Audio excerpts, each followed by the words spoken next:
I really love Embers, and the reason is because they're so versatile and they work for a lot of stuff. That's like the same thing twice, but whatever. They look really good. So today I'm going to be teaching you how to make Embers in Blender cycles. So let's get started. First thing we're going to do is, of course, we're going to delete all of our default crud and hit 1 on my numpad. I'm going to go over here and turn on my screencast keys so you can see what I'm doing. That's an add-on, by the way. I'll leave down in the description since Blender took that feature out. So 1 on my numpad, add in a camera, scroll the way down. Basic stuff here. We do every single tutorial. Scroll back to about there. Hit 0 on my numpad, and I'm going to add in a plane. Scaling that up with the S key and scrolling that down to about right there, right out of the camera's view, about a bit bigger than that, right out of the camera's view right there. And I'm going to rotate this on the Y axis, so R, Y, and then we're going to rotate it about like that, and hit G to move it over to there, just out of the camera's view, so that little tips in. All right, so we're going to drag open our little panel over here and go to the particle tab and hit New. We're going to do a couple things here. We're going to, our in-frame, make that 200, by the way. And then our in-frame for the particles, we're going to make that the same thing as 200. And put the random on 0.2. The lifetime on 100. And we're going to uncheck even distribution, and we're going to select random. Scrolling down, we're going to select the random key here in velocity. And we're going to put that on 5. Yeah, 5 sounds good. And then we're going to scroll down and put Brownian, whatever it's called, on 2. And then we're going to scroll even more down and hit field weights and turn the gravity to 0. So now the gravity is off. So now the particles will float up. All right, so the Brownian is pretty much, if I put this up too much, we're gonna start getting this bug-like effect. So you don't want to go too high with that. So I'm gonna leave that on 2. And this random decides how random the emission is. See, I was doing so well too describing things, and then I just got there. All right, so that's pretty much that. So let's actually make our actual Ember now. You know what? I might turn that. That's a bit too much. Let's put that on 2. See what that's like. Yeah, that's way better. That was way too much on 5. All right, so let's make our actual Ember now. I'm going to Shift A, or go over here to the side and hit circle. And before I rotate anything or move anything, that will get rid of this panel. We're going to hit Nagan to actually fill that in with something. Hit RX on our keyboard and 90 on our numpad, and scroll that out of the camera's view, of course. And then now we're going to give this a material. I'm going to change over to Cycles Render now, so we can do this. And I'm going to split my window over here with this little triangle tab. And I'm going to change this to the node editor. Now here's where things get really cool. So I'm going to close that as well. So I'm going to turn this on rendered. And if I turn this on rendered, you'll be able to tell you can't see anything. I'm going to change the background to solid black, by the way. Go back to our particles tab with our plane selected. And get rid of the emitter. And also put this on object and grab our circle. So now we have that. I'm going to tick rotation, so they're rotated the correct way, because before they were like that. So I'm put the random size all the way up to 1, because that is something I love to do, and put the size on about 0.7, 0.6. That's probably fine like that. We're going to select our circle and give it a new material down here. Get rid of the default diffuse because we don't need that, and we're going to hit Add Shader. Emission. If I'm going a little bit too fast, you can always pause.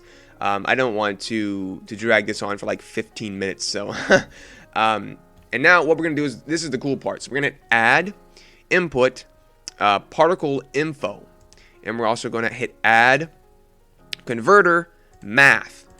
So now what we have here is we have the lifetime, the age into the top, and the lifetime into the bottom. Change the add to divide. And this is the really cool part here. So I'm going to spread that out a bit more. I'm going to put the value into the emission. If I hit render on this, you won't be able to tell that's really doing much. It's just, you know, making something that looks like stars. With my camera selected, I'm going to hit border, by the way. Go back to my particle.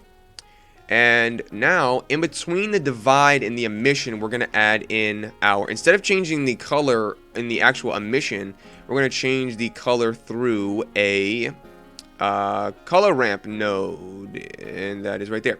We're going to add in a color ramp node. So that was add converter color ramp. And this this black color is what we want the color to be when it comes out of the plane. The white color is what it's going to be when it drifts off into the blackness of night, apparently. So we're going to change the black color to almost a solid white with a bit of a yellowish tinge, something like that. And then we're going to add in a second keyframe there with the little plus button and drag that to about right there, closer to this side than to this side. And we're going to make that like an orangish yellow color right there. And then we're going to select this white one way over here. And we're going to make that one like a dark orange, something like that. Something a bit darker than that, actually. Something like that. Looks pretty good. So now we have this kind of fade off going in that direction, which looks really nice. I might move that a bit more over there. This is what we have so far. As you can tell, the particles come out, and when they come out of the particle, when they come out of the plane, they're a bit lighter, and once they get over here, they're a bit darker. I'm gonna make that a bit more harsh. Actually, I lied. Yeah. So when they come out of the plane, they're a bit more yellow, a little less maybe, because I'm not liking the way that is. I want it to be a bit more white yellow when it comes out, and then when they fade off, they're a bit more red. But when they disappear, they kind of just pop out of the camera's view. If you watch some of the red ones, watch some of the darker orange ones, they kind of just pop out of the camera's view. We don't want that. We want them to fade off. So the way we fix this is super easy. We're going to add in a shader, transparent shader, and we're going to hook that up to a